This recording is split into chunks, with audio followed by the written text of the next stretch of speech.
Okay, what is going on with Doom the Dark Ages from Sneaky Cacti? Okay, so what is going on? Doom the Dark Ages is not popping off like it should have. Yo, what is going on, guys? I hope you're all having a great day today, because today we're going to be talking about Doom the Dark Ages yet again. I actually just finished getting all of my guns gold in Doom the Dark Ages. It Hmm, was a pretty lengthy process. Not as lengthy as Eternal, but still a lengthy process. But that okay. brings us to the topic of today's video, comparing Eternal to the Dark Ages. Because I saw on Twitter today that Doom the Dark Ages is not even performing half of what Eternal did, which is Damn. very shocking because I really enjoyed this game. I thought it was an absolute blast. However, I do think Eternal's the better game, I gotta be honest. But this one is Yet another person comes out of the woodworks, plays both the games, and says, yeah, Eternal's better. Bro, what a sad day for Doom. I don't think Doom is it hasn't lost all of its mojo. This is just like a minor misstep. Maybe if the boys over there at who makes Doom ID Software or something, maybe if the boys over there can take the feedback in a positive way, they'll come back and with another home run that is, I don't even know if there's gonna be another Doom after this, so we'll see. isn't far behind. But a lot of people on Twitter were talking about this article, so I thought I'd go ahead and give my thoughts. Doom the Dark Ages Day 1 numbers suffered significantly on one platform versus Doom Eternal. Yeah, we Oof. don't know the console numbers, so we're just going to have to Yep. use the PC numbers. I know people Yep. We'll just have to use the PC numbers because Steam is unfortunately so transparent with their concurrent players and reviews and everything, and no other game company wants to come out and tell you what their concurrent players are on their console when a game comes out. Kind of shady, console companies. don't like when you do that, but the truth is you have to use the metrics you're given. People have gotten mad at me before by saying things like, oh, what about Game Pass numbers? What about PlayStation numbers? And you mean those numbers I can't fucking count? It's like, come on, man. Doom the Dark Well, here's the thing.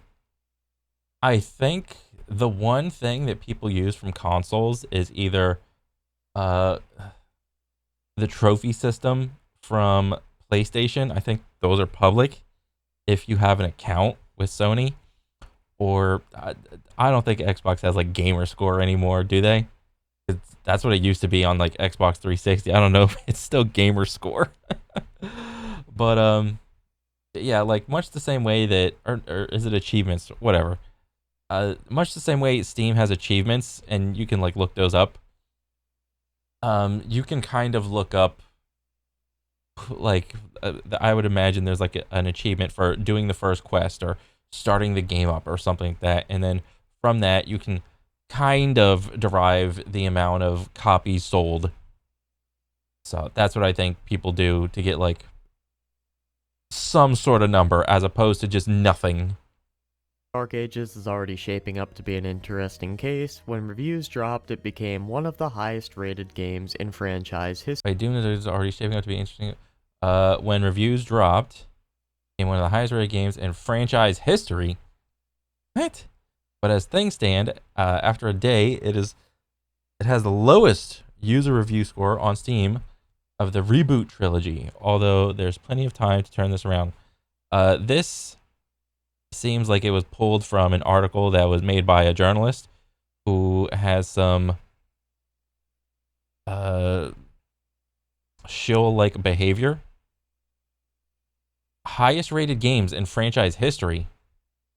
What is that? What? No, probably Doom Eternal is still the highest rated one of all of them. But then again, that would mean I'd have to defer to the critic scores being worth a damn, but they're not, because if anything, on all the previous Dooms, probably all the journos couldn't do the game like past easy, or what's the first difficulty?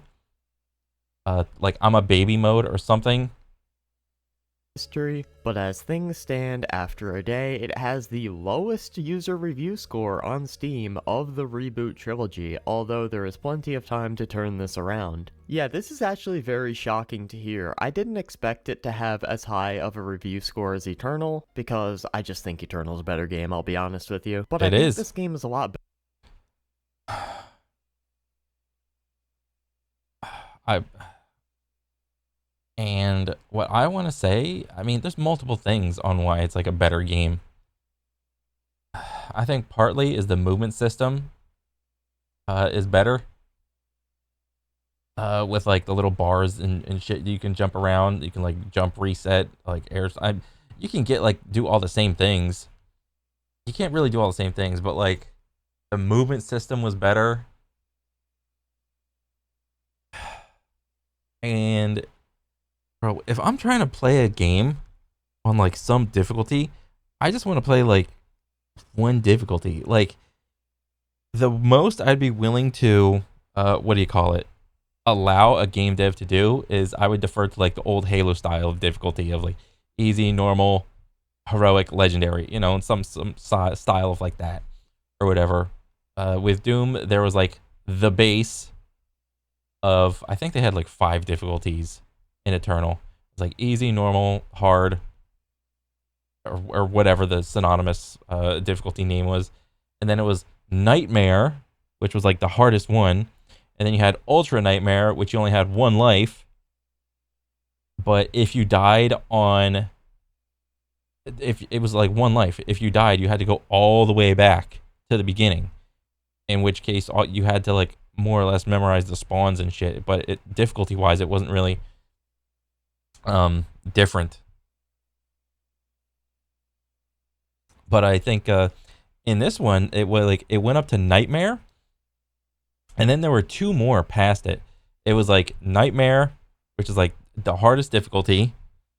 And then it was like another one below it where it was like, if you die, then you have to go back to like the chapter in the beginning. But then the difficulty after that was like, if you die anywhere in the game, it was true 1 life. You had to go all the way back to the beginning of the game. So I'm just like I'm all for like trying to have like your old customized like player experience for the game or whatever. But even like another game that did this pretty well was, I think it was like one of the Final Fantasies that was like, when you first boot up the game, it was like, what do you value in playing the game? Do you value like, I forgot what the choices were. Do you value like storytelling? And in which case, you know, a lot of the core gameplay loops were like dumbed down to where it's like either like just hold the button and the game will go through the combat so you could get to like the cutscenes quicker. And then it was like you could value combat, in which case that was like more or less the base game, and you just got the cutscenes whenever you got done through like the normal combat. And I think those were like the 2 choices. Do you either value storytelling or combat? And maybe there was one other choice. I don't really remember. But even those were like, I would argue, better choices than like seeing the like a normal player doesn't want to open up a difficulty screen when they haven't even booted up the game to see like 20 sliders. Like that's just silly. better than 2016, so I don't know why it has the lowest user review score out of the entire reboot trilogy, so let's go take a look. The game has a 85% positive review score, which actually lines up perfectly to what I give the game out of 10 when I reviewed it in my past video. I gave it an 8.5. So it lines up pretty well. Doom 2016 is sitting at a 95% positive rating, which Damn. is insane. Doom Eternal, on the other hand, is sitting at a 91%, which is still really, really good. Both are kinda considerably higher than the Dark Ages, so I don't know what's going on here. Maybe it's because they've been out for longer. But let's go ahead and actually take a look at some of the reviews for Doom the Dark Ages and see what the main complaints are. Obviously, I think Eternal got like a slightly lower score than 2016 is simply because of one mob. The Marauder. That was the main reason. If you take the Marauder out or dumb him down, make him a little bit easier, I guarantee you it would have been like a 98. 100%, dude. Obviously, after that, we'll go back to reading the article, but I actually want to look deep into this, so, let's take a look. We're just going to go over the first 5 negative reviews I see. Now, we're not going to go over the full reviews. I will give a very short summary of what the review says. You can pause it if you really want to read it, but I wouldn't really recommend it. I'm not trying to keep you guys here all day. The first guy played 1.6 hours, and he says the reason why he's leaving a negative review is not because of the gameplay itself, but rather because Denuvo crapped out and basically wouldn't let him play his early access copy of the game.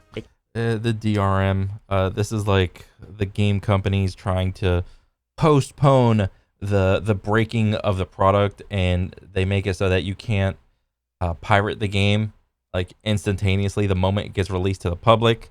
But as we know, pirating has gotten incredibly sophisticated, and it only takes a day or two for a game to get completely broken and for people to like just start pirating it.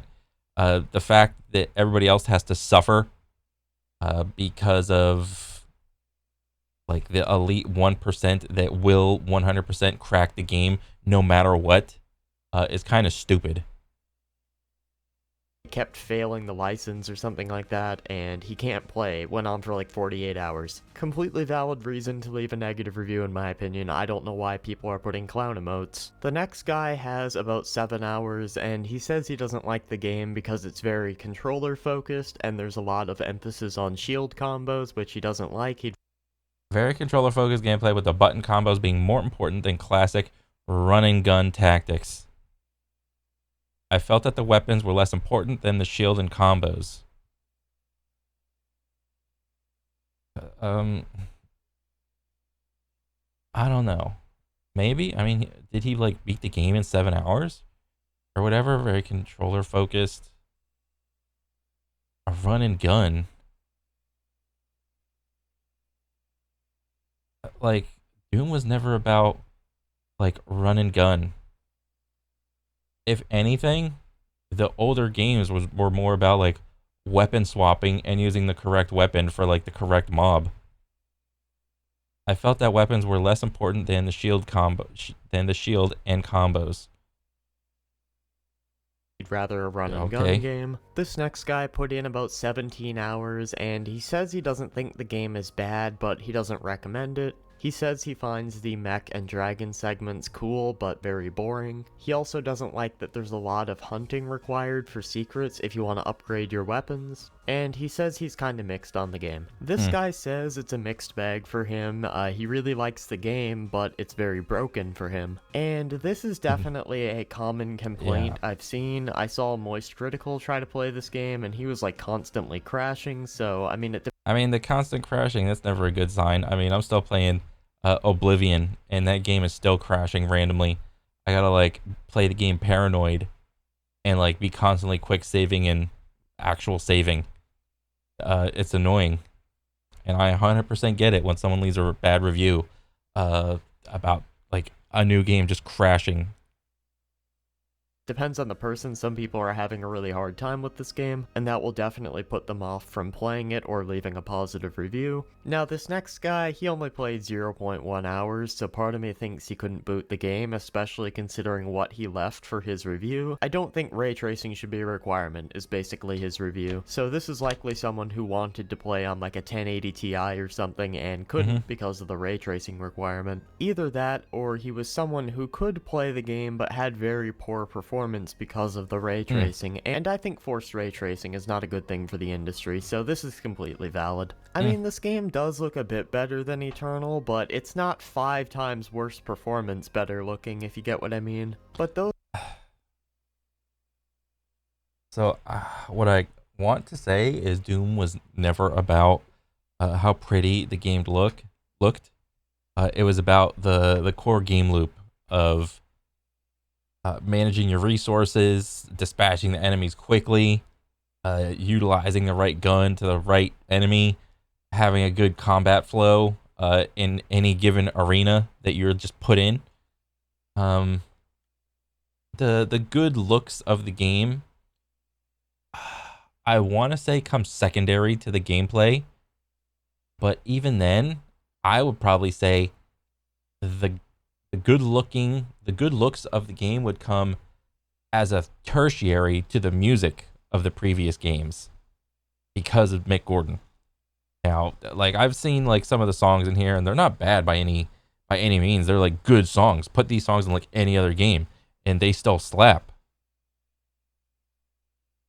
But they're not like it's still not Mick Gordon, unfortunately. Those are the reviews. A couple of them talked about the actual game, but a lot of people were upset over things surrounding the game, like de novo, bugs and glitches, forced ray tracing, stuff like that. But let's go ahead and get back to the actual article, now that we know why reviews are lower. Its Steam reviews aren't the only place where the game is falling behind its predecessor either. Doom the Dark Ages had a significantly quieter launch day on the platform than 2020's Doom Eternal. Doom the Dark Ages Day 1 Steam player count hasn't come close to Doom Eternal. Let me see this. Let me see. I gotta investigate. Doom Eternal. Steam charts. All-time peak, 84K. And looky, the last 30 days, more people are going back and being like, oh, was Doom Eternal that good? I have to go back and see. What do you know? That's the funny thing that happens whenever you come out with like another installment of your IP. It pushes up all the rest. It makes people like go back and want to replay and revisit the older ones just to catch up. Jesus Christ, that's crazy. Okay, there. So we got the Doom, the Dark Ages, Steam charts. Let me see. Oh,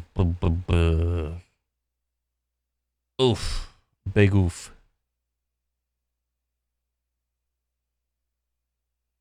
14K playing a little bit ago, 5K. I mean, this is just on Steam. I get it.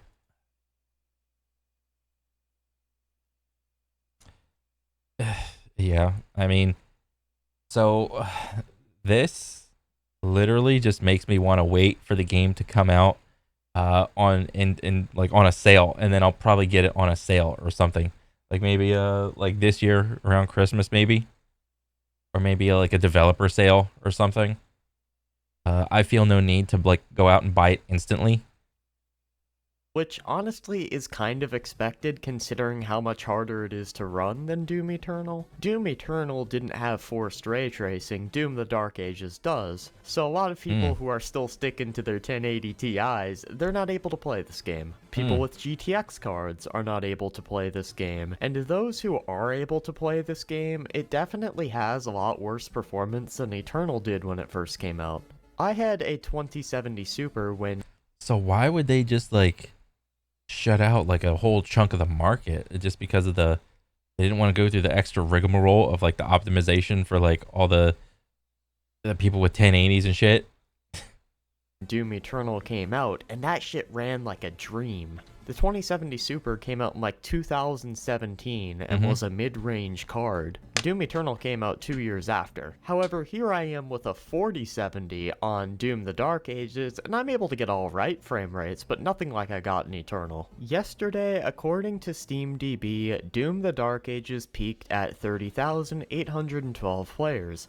On Doom Eternal's launch day in March 2020, the game peaked at 104,891 players. This means Doom the Dark Ages only hit around 30% of the player count Eternal managed on Steam at launch, Even Doom 2016 bettered the Dark Ages Day 1 player count, peaking at 32,182 on Oh launch, my before god. climbing to 44,217 that weekend. So it's going to be very interesting to see what the number actually jumps to on the weekend for the Dark Ages. Hopefully it hits 50,000, that would be nice to see, but there's definitely a lot of people that aren't going to buy the game until Denuvo is removed, or until they can get a PC that can run it better, and that's completely Damn. understandable. So you can see here we have a comparison of the three games. Doom 2016 and the Dark Ages are very close, only about 2,000 apart, and then we have Doom Eternal over tripling both of these games. You can see the all-time peak for 2016 is 44,000, and Doom Eternal's is about 105,000, and we'll have to wait and see where Dark Ages sits here. I hope, this is what I hope. I hope Hugo, the main dude who sees all of this, or who I see like in a lot of these videos peddling Doom, all right? I hope he takes all of this into consideration, figure out what went wrong, and then this as well.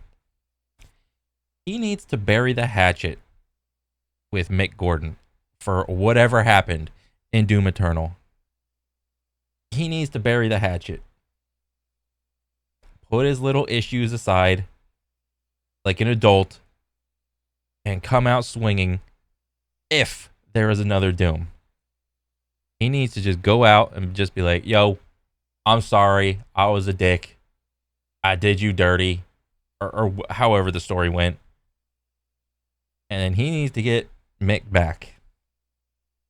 100%, dude.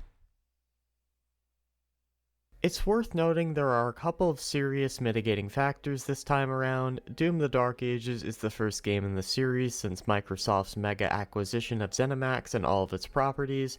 This, in turn, means that it launched on Xbox Game Pass, unlike Doom Eternal. I swear Doom Eternal launched on Game Pass. Let me ask ChatGPT and see if that's true. Did Doom Eternal launch on Xbox Game Pass? Let's see. It became available on October 1st, 2020, and then came to Game Pass on December 3rd, 2020. Alright, so no, it was not a day one Game Pass launch, so I guess that could be a contributing factor, but I don't feel like it would be this much of a difference. I mean, we saw games like Stalker 2 launch on Game Pass and still get like 200,000 concurrent people on Steam. It's definitely an expensive game, and there's probably a lot of people that are just playing it in Game Pass until Denuvo gets removed. I don't know how many people that would be. Alongside this, Doom the Dark Ages launched on a Thursday versus Eternal, which launched on a Friday. Like, bro, like, just from like me reading all this, like every article seems to try to be like adding an excuse on why Dark Ages just didn't perform as well as Eternal. There are tons of games that come out on weird wonky days, and then the weekend swings around and then they start to pop off. These games exist, okay? People are willing to go out of their way to buy good games on day one if the game is good. That's a fact. I mean, trying to make an excuse on why it didn't perform well is just like, it's cope from like what all these articles are trying to like persuade you of. A Friday launch is always likely to draw a larger player count as people finish work for the week and look to unwind with a late night gaming session. In theory, despite the huge contrast with Eternal, Doom the Dark Ages Day 1 Steam player count should be nothing to worry about. There was likely a huge uptick in players on Game Pass, which ate into its Steam player numbers, but it will certainly be interesting to see how high things go over the weekend. I mean, I hope it does well. I would love to see another game in the Doom reboot series in my lifetime. I really don't want them to abandon this series. That would be honestly heartbreaking. I think the game... Doom is awesome. It is. This is simply this is like a misstep, I think. Yeah.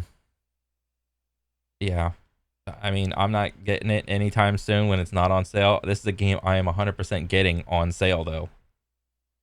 It will perform around what 2016 did, which I hope is good enough for the studio to make another game. I really enjoyed Dark Ages. Did you enjoy Dark Ages? Did you like Eternal better? Do you like 2016 better? Let me know. Anyway, that's Well, I'm just looking at your icon right here. Oh, oh, yeah. I didn't get the game because it didn't get raving reviews. So I'll just wait till it goes on sale. That seems to be the more sensible thing for just regular people. But yeah, I mean, 2016. I don't know how many times I played through. I think I played through it like 2 or 3 times. Played through Eternal twice. It's awesome. 100%. That's gonna do it from me. If you guys enjoyed the video, make sure to leave a like. If you didn't like the video, you can leave a dislike. And yeah, I'm out. All right. I mean, shit. I'm a fan. Um.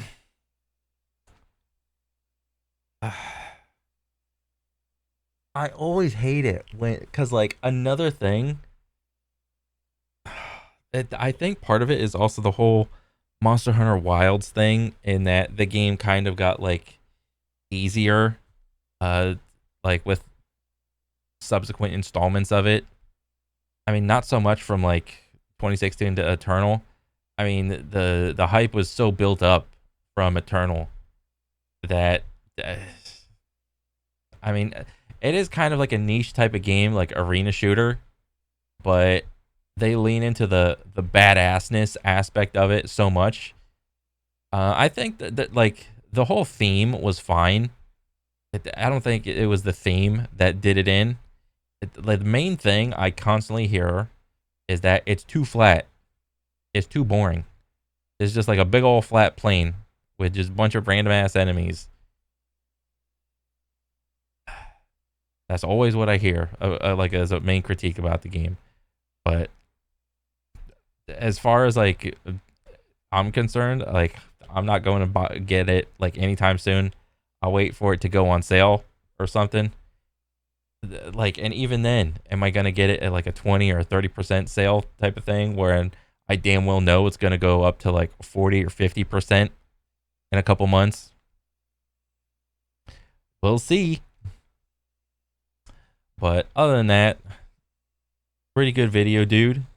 I dig it, and I'm a fan. So can't wait for the next one. Uh, that is it for me. I'll catch you guys on the next one. Later.